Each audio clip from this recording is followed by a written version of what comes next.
Hello दोस्तों, आज हम आप लोगों के लिए लेकर आए हैं जनरल स्टडीज सोशल साइंस। ठीक है, जनरल स्टडीज और सोशल साइंस ये पेपर होगा क्लास 9-10 का। ठीक है, किसका?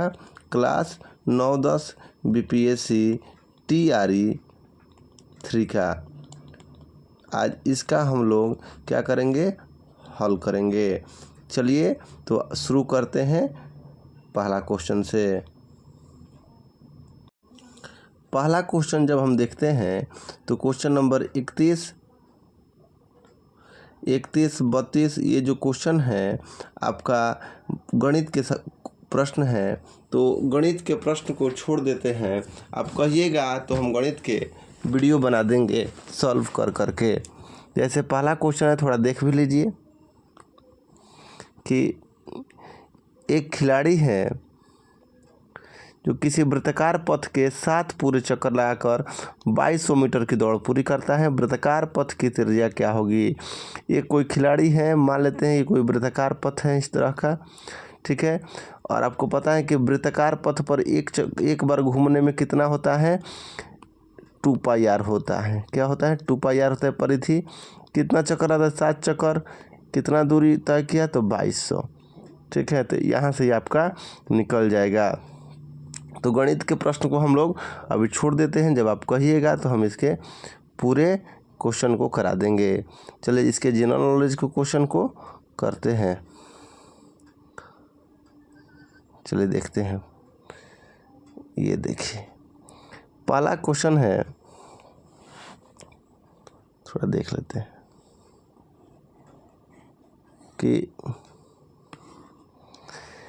चलिए शुरू करते हैं पहला क्वेश्चन कि जिंक ऑक्साइड का साधारण रूप से किसके उत्पादन में उपयोग होता है? पहला क्वेश्चन है कि जिंक ऑक्साइड का साधारण रूप से किसके उत्पादन में उपयोग होता है? ऑप्शन ए पेंट के रूप में, पेंट के रूप में, बी विस्फोटकों के रूप में, घोलकों के रूप में, ऑप्शन डी उपयुक्त में से एक से अधिक, या ऑप्शन ए इनमें से कोई नहीं।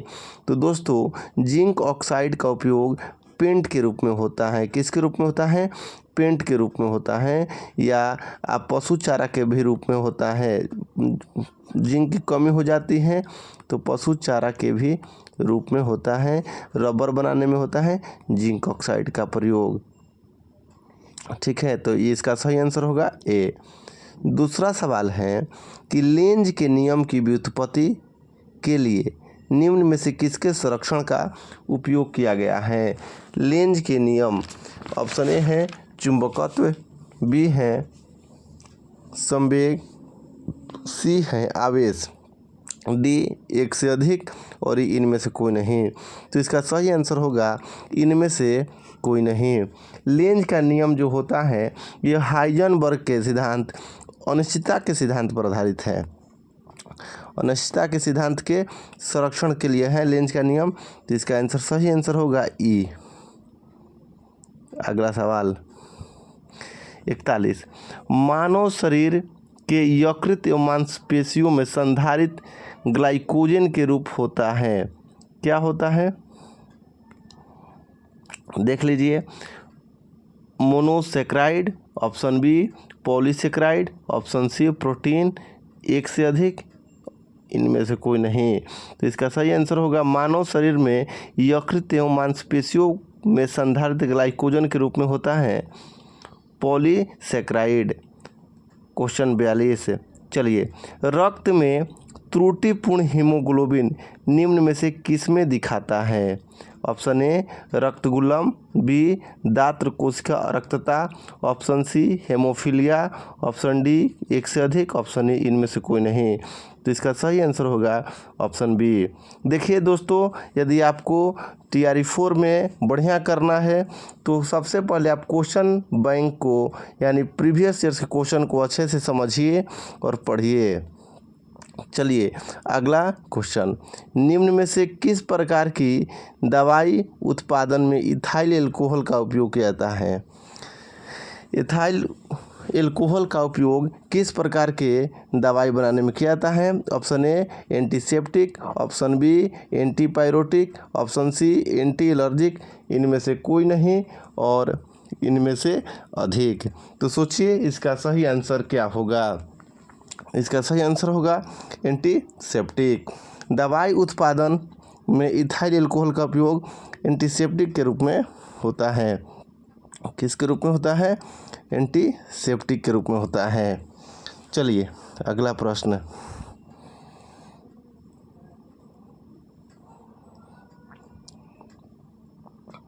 Question number 44। 15 डिग्री सेल्सियस ताप एवं 380 mm दाब पर ध्वनि वेग 340 मीटर पर सेकेंड है। यदि ताप को अपरिवर्तित रखते हुए दाब को दोगुना कर दिया जाए तब ध्वनि का वेग कितना होगा? इसका सही आंसर है, देखिए ऑप्शन पहले 680 मीटर पर सेकेंड, बी 170 मीटर पर सेकेंड, सी 190। इसका सही आंसर होगा 340 मीटर पर सेकेंड। अब बात करते हैं क्वेश्चन नंबर 45 की। यदि एक जीवाणु कोशिका प्रत्येक 15 मिनट में विभक्त होती हैं तब 2 घंटे में कितने जीवाणु निर्मित होंगे? ऑप्शन ए 8, बी में 16, सी 64, डी 256। इसका सही आंसर होगा डी 256। चलिए अगला सवाल। पौधे एवं पशु कोशिकाओं में अंतर निम्न में किस संरचना से स्पष्ट होता है? Option A enzyme, option B नाभिक, ऑप्शन सी कोशिका भित्ति, इनमें से अधिक, इनमें से कोई नहीं।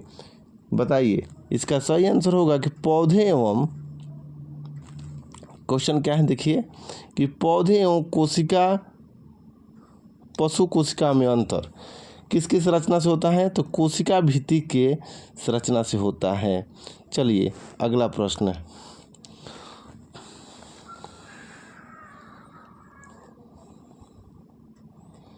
अगला प्रश्न हम लोग का है कि फोर्ब्स ने हालिया रिपोर्ट के अनुसार दुनिया की सबसे मजबूत मुद्रा कौन सी है? Option A Omani rial, option B Kuwaiti dinar, option C Bahrain dinar. ठीक है, इनमें से कोई नहीं, इनमें से अधिक। इसका सही आंसर होगा कुवैती दिनार। ठीक है, चलिए question number 48। PM Narendra Modi ने 8 अमृत परियोजनाओं की शुरुआत महाराष्ट्र के किस शहर से की? कोल्लम से की, बड़ौदा से की, सोलापुर से? पीएम नरेंद्र मोदी ने महाराष्ट्र के सोलापुर से 8 अमृत परियोजनाओं की शुरुआत किए हैं। चलिए हम लोग आते हैं अगले प्रश्न।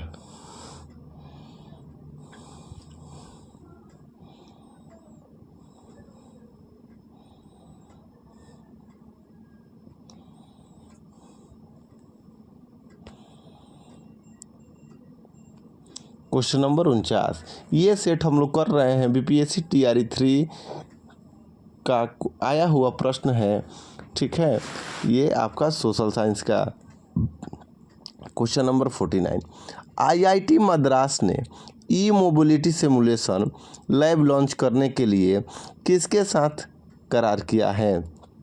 अल्टीयर के साथ, स्टारलिंक के साथ, फॉरवर्ड स्पेशलिटी लैब के साथ, इनमें से अधिक या कोई नहीं? इसका सही आंसर होगा अल्टीयर के साथ।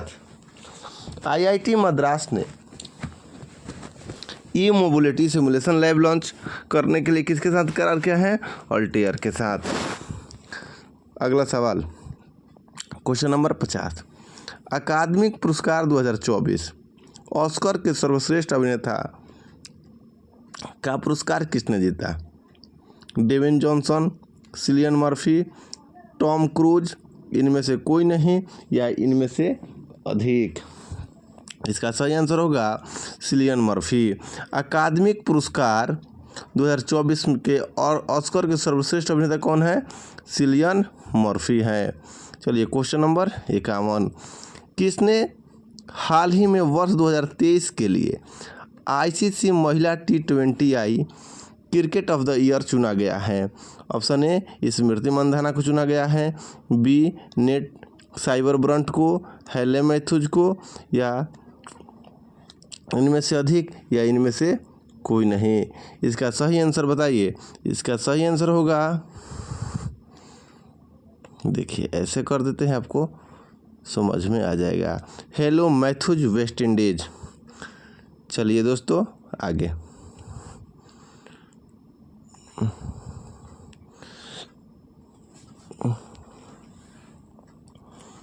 चलिए अगला प्रश्न,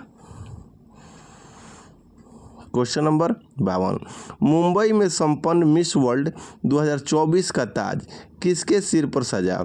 मिस चेक Krystyna Pyszkova, Miss India Sini Shetty, Miss Lebanon Yasmina Zaytoun, इनमें से अधिक या इनमें से कोई नहीं। बताइए, मुंबई में संपन्न मिस वर्ल्ड 2024 का ताज किसके सर पर सजा? चलिए आंसर बताइए। इसका सही आंसर होगा मिस चेक क्रिस्टीना पिस्कोवा। चलिए क्वेश्चन नंबर 53।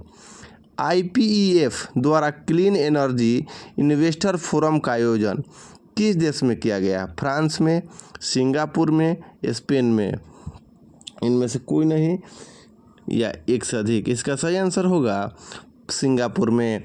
IPEF द्वारा clean energy investor forum Singapore में आयोजन किया गया है। अगला प्रश्न 54।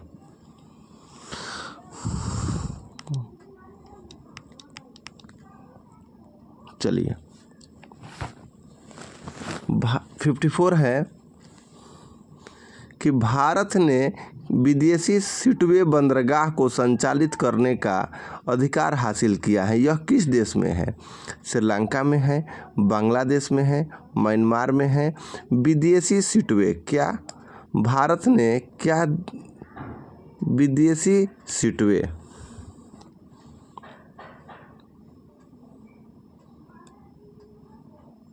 विदेशी सिटवे बंदरगाह को संचालित करने का अधिकार लिया है? यह कहाँ से है? तो इसका सही आंसर बताइए क्या होगा? इसका सही आंसर होगा म्यांमार से। विदेशी सिटवे कहाँ से लिया है? म्यांमार से। अगला प्रश्न है, गंगा डेल्टा के सदाबहार वन क्षेत्र को क्या कहते हैं? सुंदरवन क्या कहते हैं? देखिए हमारा आंसर निकल गया पहले ही। क्या कहते हैं दोस्तों? सुंदरवन कहते हैं। ठीक है, गंगा सुंदरवन कहते हैं। चलिए, बिहार की कौन सी नदी अपना मार्ग परिवर्तित करने के लिए जानी जाती हैं? गंडक नदी, कोसी नदी, पुनपुन नदी। बताइए, बिहार की कौन सी नदी अपना मार्ग परिवर्तित करने के लिए जानी जाती है? इसका सही आंसर होगा कोसी नदी।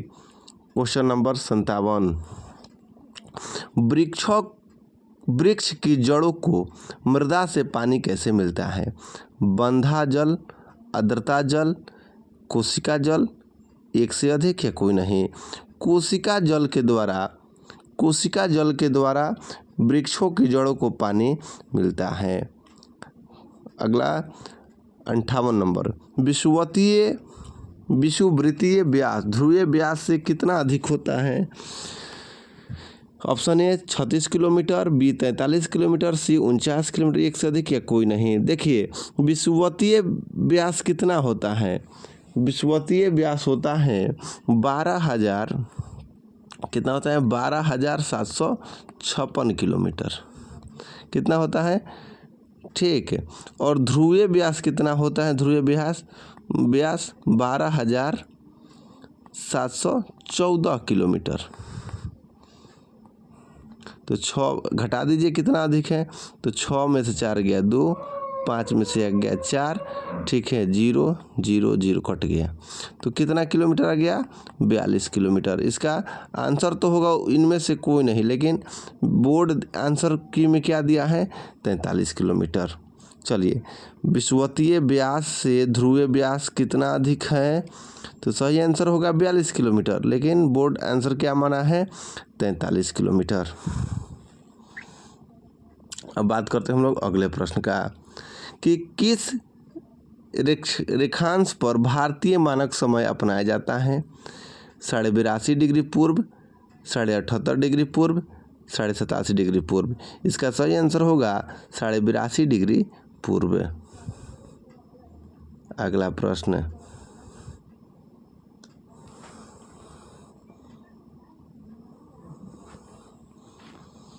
देखिए क्वेश्चन नंबर 60। भारत में हरित क्रांति के श्रेय किसे जाता है? डॉक्टर वर्गीज कुरियन को, डॉक्टर एम एस स्वामीनाथन को, श्री सुंदरलाल बहुगुणा को, इनमें से कोई नहीं या इनमें से अधिक? एम एस स्वामीनाथन को हरित क्रांति के जनक माना जाता है। क्या माना जाता है? हरित क्रांति के जनक कौन है? M S Swaminathan. वहीं डॉक्टर वर्गीज कुरियन को क्या माना जाता है? श्वेत क्रांति के जनक। क्या है ये? श्वेत क्रांति के जनक। दुग्ध उत्पादन, श्वेत क्रांति के जनक डॉक्टर वर्गीज कुरियन। और श्री सुंदरलाल बहुगुणा क्या है? ये चिपको आंदोलन से संबंधित है। किससे? चिपको आंदोलन से संबंधित है। अगला सवाल है कि भारत की सबसे ऊंची पर्वत श्रेणी कौन है? विश्व की सबसे ऊंची पर्वत श्रेणी एवरेस्ट होती है। और भारत की सबसे ऊंची पर्वत श्रेणी कौन है? K2। भारत की सबसे ऊंची पर्वत श्रेणी कौन है? K2। अगला, भारतीय उपमहाद्वीप पूर्व में मूलतः एक भाग था किसका? गोंडवानालैंड का, टेथिस का, पैंजिया का, एक से अधिक कोई नहीं। देखिए भारतीय उपमहाद्वीप गोंडवानालैंड का भाग था। चलिए, लेकिन इसका आंसर क्या दिया है? ई दिया है। आगे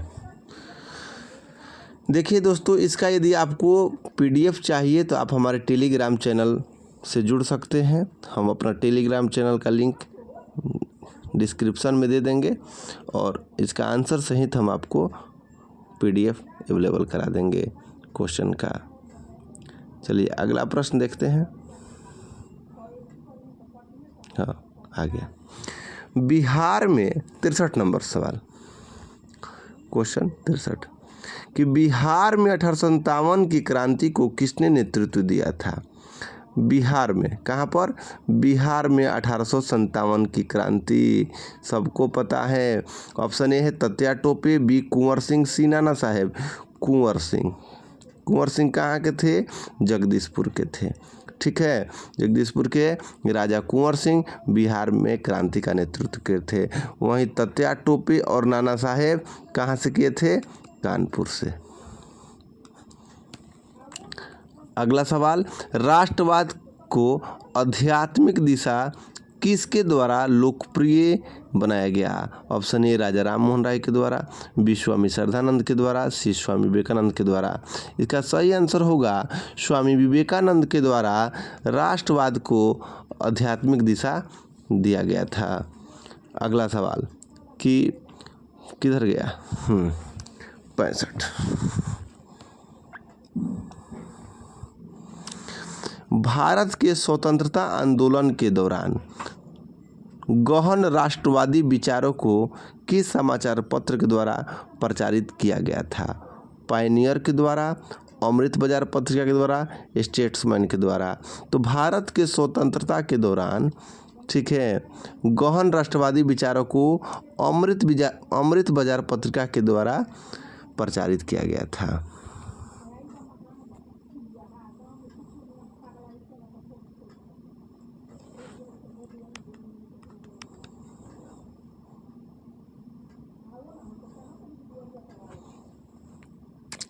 अगला सवाल है कि 1918 में अहमदाबाद के मिल मालिकों और मजदूरों के मध्य विवाद में किसने हस्तक्षेप किया था?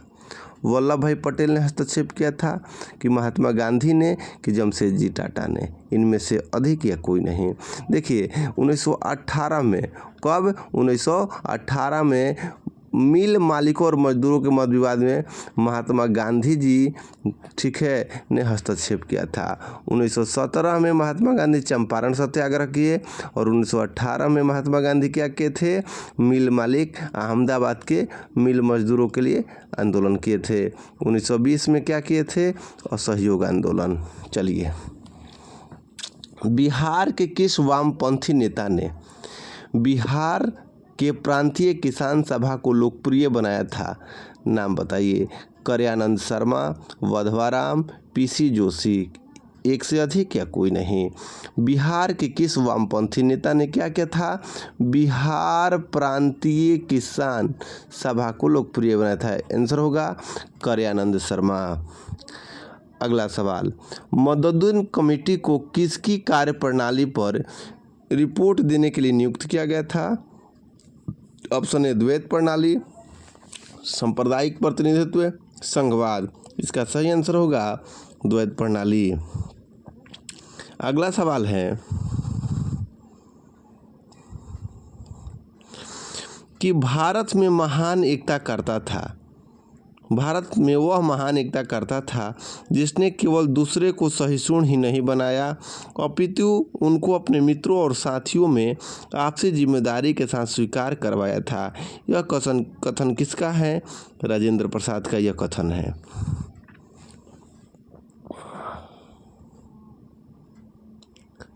चलिए अगला सवाल है कि देश के बाहर स्वतंत्र भारत को अस्थायी सरकार को संगठित करने में कौन आगे बढ़ा? राजा महेंद्र प्रताप, रास बिहारी बोस, सुभाष चंद्र बोस। तो देश के बाहर स्वतंत्र भारत को में अस्थायी सरकार संगठित करने में रास बिहारी बोस आगे बढ़े थे। चलिए दोस्तों, तो ये जनरल स्टडीज का क्वेश्चन हम लोग का ख़त्म होता है। अब आगे के सीरीज में हम लोग लेकर आएंगे हिस्ट्री के क्वेश्चन को। किसका? अगला वीडियो में हम लाएंगे हिस्ट्री के क्वेश्चन को और इसके आंसर को। धन्यवाद। Thank you.